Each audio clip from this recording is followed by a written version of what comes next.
Hello and welcome. ਤੁਸੀਂ ਦੇਖ ਰਹੇ ਹੋ ਦ ਸਟੱਡੀ ਵੀਜ਼ਾ ਸ਼ੋ। ਮੈਂ ਹਾਂ ਤੁਹਾਡੀ ਹੋਸਟ ਸੁਖਬੀਰ ਕੇ ਰਾਵੀ ਤੇ ਮੇਰੇ ਨਾਲ ਨੇ ਲੈਂਡਮਾਰਕ ਇਮੀਗ੍ਰੇਸ਼ਨ ਤੋਂ immigration expert RCICI member Jaspreet Bhatia ਜੀ। ਜਸਪ੍ਰੀਤ ਮੈਮ ਤੁਹਾਡਾ ਬਹੁਤ-ਬਹੁਤ ਸਵਾਗਤ ਹੈ। ਥੈਂਕ ਯੂ ਮੈਮ, ਜਿੱਦਾਂ ਕਿ ਕੋਵਿਡ ਦੀ ਸਿਚੁਏਸ਼ਨ ਚੱਲ ਰਹੀ ਹੈ ਔਰ ਲੋਕ ਬਹੁਤ ਕਨਫਿਊਜ਼ਡ ਹੈ। ਬਹੁਤ ਲੋਕਾਂ ਨੂੰ ਇੱਦਾਂ ਲੱਗਦਾ ਕਿ ਹੁਣ PR ਦੇ ਆਪਸ਼ਨਸ ਜਿਹੜੇ ਹੈ ਕਿ ਉਹਨੇ ਪੋਸੀਬਲ ਨਹੀਂ ਹੈ ਜਿੰਨੇ ਕਿ ਇਸ ਕੋਵਿਡ ਦੀ ਸਿਚੁਏਸ਼ਨ ਤੋਂ ਪਹਿਲਾਂ ਸੀਗੇ।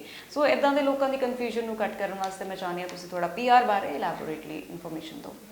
ਡੈਫੀਨੇਟਲੀ ਅਗਰ ਮੈਂ ਹੋਲਿਸਟਿਕਲੀ PR ਦੀ ਗੱਲ ਕਰਾਂ ਤਾਂ ਡੈਫੀਨੇਟਲੀ ਕੈਨੇਡਾ ਨੂੰ ਇਮੀਗ੍ਰੇਸ਼ਨ ਸਭ ਨੂੰ ਪਤਾ ਹੈ ਕਿ immigrants boost economy of Canada ਤੇ ਜੋ ਕਿ ਬਹੁਤ ਇੰਪੈਕਟ ਹੋਇਆ ਹੈ ਪਿਛਲੇ ਸਾਲ because of COVID. Canada could not meet its immigration targets.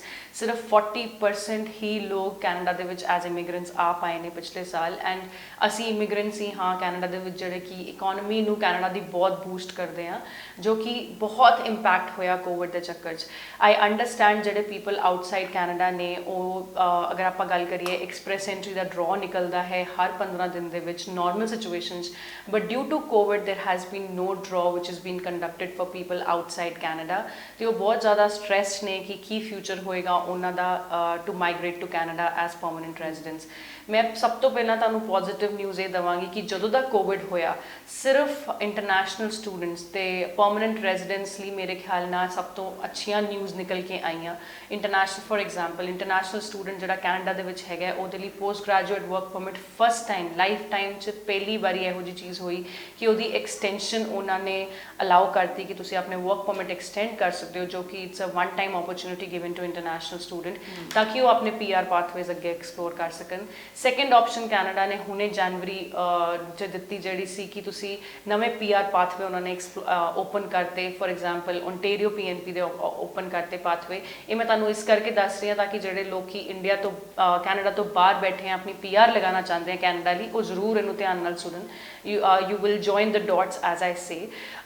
ਉਹਨਾਂ ਨੇ ਆਪਣੇ ਨਵੇਂ ਪ੍ਰੋਗਰਾਮਸ ਲਾਂਚ ਕੀਤੇ ਕੈਨੇਡਾ ਨੇ ਇਮੀਗ੍ਰੇਸ਼ਨ ਦੇ ਫॉर ਵਿਦਨ ਕੈਨੇਡਾ ਐਪਲੀਕੈਂਟਸ, ਕਿਉਂਕਿ ਇਸ ਟਾਈਮ ਤੁਹਾਨੂੰ ਪਤਾ ਹੈ this is purely happening. Canada ਤੋਂ ਬਾਹਰ ਬੰਦਾ ਇਸ ਕਰਕੇ ਨਹੀਂ ਬੁਲਾਇਆ ਜਾ ਰਿਹਾ ਕਿਉਂਕਿ ਉਹਨਾਂ ਨੂੰ ਪਤਾ ਹੈ ਕਿ ਇਸ ਟਾਈਮ ਤੇ ਬਾਰਡਰ ਰਿਸਟ੍ਰਿਕਸ਼ਨਸ ਨੇ, ਮੈਡੀਕਲਸ ਨਹੀਂ ਹੋ ਸਕਦੇ, VFS ਆਫਿਸ ਕਲੋਜ਼ ਨੇ and that's the reason people can not travel to Canada and that is the only reason ਕਿ PR ਦੀ ਡੋਰਸ ਨਹੀਂ ਓਪਨ ਹੋ ਰਹੇ ਜਿਹੜੇ ਕੈਨੇਡਾ ਤੋਂ ਬਾਹਰ ਲੋਕੀ ਹੈਗੇ ਨੇ। ਵਿਦਨ ਕੈਨੇਡਾ ਐਪਲੀਕੈਂਟਸ ਲਈ ਬਹੁਤ ਕੁਝ ਹੋ ਰਿਹਾ ਹੈ। ਅ ਡਰਾਸਟਿਕ ਨਿਊਜ਼ ਕੇਮ ਆਊਟ ਕਿ ਜਿਹੜਾ ਇੱਕ ਸਕੋਰ ਹੁੰਦਾ ਹੈ ਆਪਣੀ ਇਨਵੀਟੇਸ਼ਨ ਲਈ PR ਦੀ ਉਹ 454 ਤੋਂ 75 ਤੇ ਗਿਰ ਗਿਆ, 3 ਡਿਜਿਟ ਤੋਂ ਡਬਲ ਡਿਜਿਟ ਤੇ ਆ ਗਿਆ ਤੇ ਸਾਰੇ ਲੋਕਾਂ ਨੂੰ ਇਨਵਾਈਟ ਭੇਜ ਦਿੱਤਾ ਗਿਆ ਜਿਨ੍ਹਾਂ ਦੀ ਫਾਈਲ ਐਕਸਪ੍ਰੈਸ ਐਂਟਰੀ ਪੂਲ 'ਚ ਪਈ ਸੀ। ਹੁਣ ਆਪਾਂ ਗੱਲ ਕਰੀਏ ਕੈਨੇਡਾ ਦਾ ਟਾਰਗੇਟ ਕਿੰਨਾ ਹੈ। ਕੈਨੇਡਾ ਪਹਿਲਾਂ 3 ਲੱਖ ਬੰਦੇ ਨੂੰ ਟਾਰਗੇਟ ਕਰਦਾ ਸੀ ਹਰ ਸਾਲ ਇਮੀਗ੍ਰੈਂਟਸ ਨੂੰ ਲਿਆਉਣ ਲਈ ਕੈਨੇਡਾ, ਜੋ ਕਿ ਹੁਣ ਇਨਕਰੀਜ਼ ਕਰ ਦਿੱਤਾ ਗਿਆ ਹੈ 4 ਲੱਖ ਤੇ।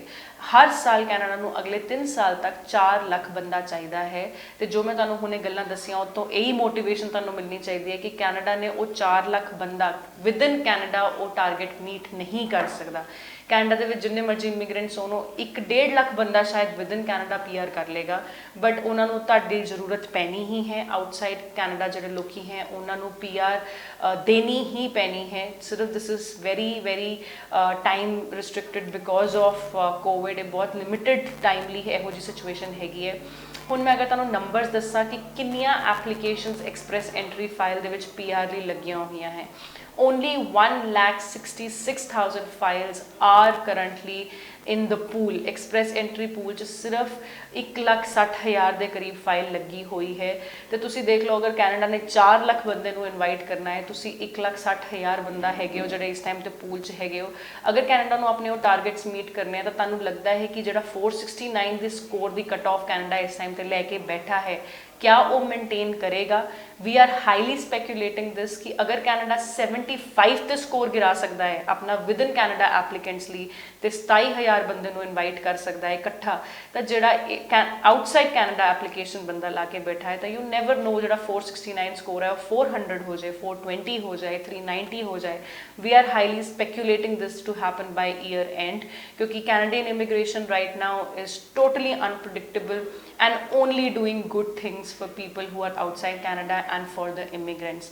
ਇਸ ਕਰਕੇ ਮੈਂ ਸਭ ਨੂੰ ਇਹੀ ਰეკਮੈਂਡ ਕਰਾਂਗੀ ਕਿ ਅਗਰ ਤੁਹਾਡੇ ਕੋਲ ਆਪਣਾ IELTS ਸਕੋਰ ਰੈਡੀ ਹੈ, ਤੁਸੀਂ ਆਪਣੇ ECA ਰਿਪੋਰਟਸ ਰੈਡੀ ਰੱਖੀਆਂ ਹੋਈਆਂ ਹੈ, ਆਪਣੀ ਐਜੂਕੇਸ਼ਨ ਨੂੰ ਵੈਸ ਇਵੈਲੂਏਟ ਕਰਾਇਆ ਹੋਇਆ ਹੈ ਐਂਡ ਤੁਹਾਡੇ ਕੋਲ ਵਰਕ ਐਕਸਪੀਰੀਅੰਸ ਹੈਗਾ ਹੈ, ਤਾਂ do not waste time. At least अपना एक्सप्रैस एंट्री प्रोफाइल क्रिएट करा लो या आपे कर लो, हाउएवर इट इज़। तुसी डेफिनेटली पूल दे विच एंटर हो जाओ बिकॉज यू नैवर नो कि तुहाडे कदों तुहानूं इनविटेशन आ जाए, कदों थल्ले स्कोर गिर जाए। अगर 75 स्कोर जा सकता है लाइफ टाइम च पहली बारी, then anything can happen for your profile as well. तुसीं साडे नाल टच बेस बना सकते हो। I am in India right now, I am a regulated immigration consultant myself. तुसीं ਮੈਨੂੰ ਮੇਰੇ ਕੈਨੇਡੀਅਨ ਨੰਬਰ ਦੇ ਉੱਤੇ ਮੈਸੇਜ ਕਰ ਸਕਦੇ ਹੋ which is +1 647 997 2486। ਤੁਸੀਂ ਮੈਨੂੰ ਈਮੇਲ ਵੀ ਕਰ ਸਕਦੇ ਹੋ ਆਪਣੇ documents on canada@landmarkimmigration.com and I'll be able to assess your documents better।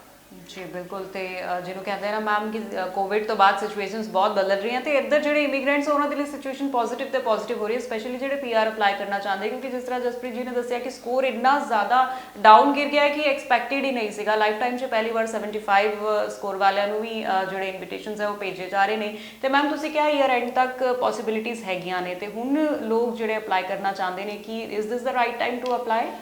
Definitely I would say ਕਿ ਅਗਰ ਤੁਸੀਂ ਹੁਣ ਤੋਂ ਫਸਟ ਸਟੈਪ ਲੈਣਾ ਚਾਹੁੰਦੇ ਹੋ ਕੈਨੇਡਾ ਜਾਣ ਦਾ, ਤਾਂ ਅਗਰ ਤੁਹਾਡੇ ਕੋਲ ਵੈਸੇ ਵੈਲੂਏਸ਼ਨ ਨਹੀਂ ਹੈਗੀ, ਵੈਸੇ ਵੈਲੂਏਸ਼ਨ ਮਤਲਬ ਕਿ ਅਗਰ ਤੁਸੀਂ ਆਪਣੀ ECA ਰਿਪੋਰਟ ਨਹੀਂ ਲਿੱਤੀ, ਐਜੂਕੇਸ਼ਨਲ ਕ੍ਰੈਡੈਂਸ਼ੀਅਲਸ, ਮਤਲਬ ਕਿ ਤੁਸੀਂ ਆਪਣੀ ਐਜੂਕੇਸ਼ਨ ਨੂੰ ਅਜੇ ਤੱਕ ਇਵੈਲੂਏਟ ਨਹੀਂ ਕਰਾਇਆ ਕੈਨੇਡੀਅਨ ਸਟੈਂਡਰਡਸ ਦੇ ਹਿਸਾਬ ਨਾਲ, ਤਾਂ ਫਸਟ ਸਟੈਪ ਇਜ਼ ਕਿ ਤੁਸੀਂ ਉਹ ਸਟੈਪ ਲਵੋ। ਸੈਕਿੰਡ ਇਜ਼ ਆਪਣੀ IELTS ਦੀ ਤਿਆਰੀ ਕਰੋ। ਇਹੀ ਕੰਮ ਕਰਨ 'ਚ ਤੁਹਾਡੇ 3-4 ਮਹੀਨੇ ਨਿਕਲ ਜਾਣਗੇ because this is time consuming process. ਤੇ ਇਸ ਕਰਕੇ this is the right time to start ਅਗਰ ਤੁਸੀਂ ਹੋਏ ਤੱਕ ਨਹੀਂ ਸੋਚਿਆ। ਲੇਕਿਨ ਅਗਰ ਤੁਹਾਡੇ ਕੋਲ ਆਲਰੇਡੀ ਵੈਸ ਵੈਲੂਏਸ਼ਨ, ECA ਰਿਪੋਰਟਸ ਆਲਰੇਡੀ ਹੈਗੀਆਂ ਹੈ, ਤੁਹਾਡੇ ਕੋਲ IELTS ਆਲਰੇਡੀ ਹੈਗਾ ਹੈ, ਚਾਹੇ ਤੁਹਾਡਾ score up to the mark 469 ਤੇ ਨਹੀਂ ਜਾ ਰਿਹਾ ਹੋਵੇ, ਬਟ ਅਗਰ ਤੁਸੀਂ ਐਲੀਜੀਬਲ ਹੈਗੇ ਹੋ ਤਾਂ ਤੁਹਾਡਾ ਸਕੋਰ 425 430 ਵੀ ਅਗਰ ਹੈਗਾ ਹੈ, ਤਾਂ I would highly recommend each one of you who is interested to migrate to Canada to at least get your express entry profiles created। Nobody is promising you permanent residence here, but at least ਤੁਸੀਂ queue 'ਚ ਲੱਗ ਜਾਓਗੇ।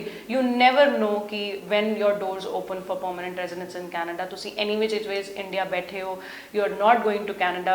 ਅਗਰ ਆਪਣਾ express entry ਦੇ ਵਿੱਚ profile create ਕਰ ਲੋਗੇ ਤਾਂ you never know ਕਿ ਜਿਹੜੇ ਬੰਦੇ ਦਾ 75 ਸਕੋਰ ਸੀ, ਜਿਹਨੇ ਆਪਣੀ ਫਾਈਲ ਲਗਾਈ ਹੋਏਗੀ, ਸੋਚੋ express entry 'ਚ, ਉਹ ਇੰਨਾ ਲੱਕੀ ਹੋ ਸਕਦਾ ਹੈ ਕਿ ਉਹਨੂੰ 75 ਡਰਾ ਦੇ ਉੱਤੇ ਇਨਵੀਟੇਸ਼ਨ ਆ ਸਕਦਾ ਹੈ PR ਦਾ। ਤੇ ਅਗਰ ਤੁਸੀਂ 400 ਪੁਆਇੰਟ ਤੇ ਆਪਣੀ ਫਾਈਲ ਲਗਾ ਕੇ ਬੈਠ ਜਾਓਗੇ, ਆਈ ਡੋਂਟ ਸੀ ਦੇयर ਇਜ਼ ਐਨੀ ਹਾਰਮ। ਬਿਲਕੁਲ। ਤੇ ਟਰਾਈ ਕਰਨ 'ਚ ਵੀ ਕੋਈ ਹਾਰਮ ਨਹੀਂ ਹੈ। ਬਾਕੀ ਟਾਈਮ ਦੇ ਨਾਲ ਨਾਲ ਸਿਚੁਏਸ਼ਨ ਚੇਂਜ ਹੁੰਦੀਆਂ ਰਹਿੰਦੀਆਂ ਨੇ ਔਰ ਪੋਸੀਬਿਲਿਟੀ ਇਹੀ ਹੈ ਕਿ ਇਸ ਵਾਰ ਜਿੰਨੇ ਵੀ ਲੋਕ ਪੂਲ 'ਚ ਹੈਗੇ ਨੇ ਉਹਨਾਂ ਸਾਰਿਆਂ ਨੂੰ PR ਜਿਹੜੀ ਹੈ ਉਹ ਜ਼ਰੂਰ ਮਿਲੇ। ਤਾਂ ਜਸਪ੍ਰੀਤ ਜੀ, ਤੁਸੀਂ ਇਸ ਸ਼ੋਅ 'ਚ ਆਏ ਇੰਨੀ ਇੰਪੋਰਟੈਂਟ ਇਨਫੋਰਮੇਸ਼ਨ ਦਿੱਤੀ, ਤੁਹਾਡਾ ਬਹੁਤ ਬਹੁਤ ਥੈਂਕਸ। ਥੈਂਕ ਯੂ ਜੀ।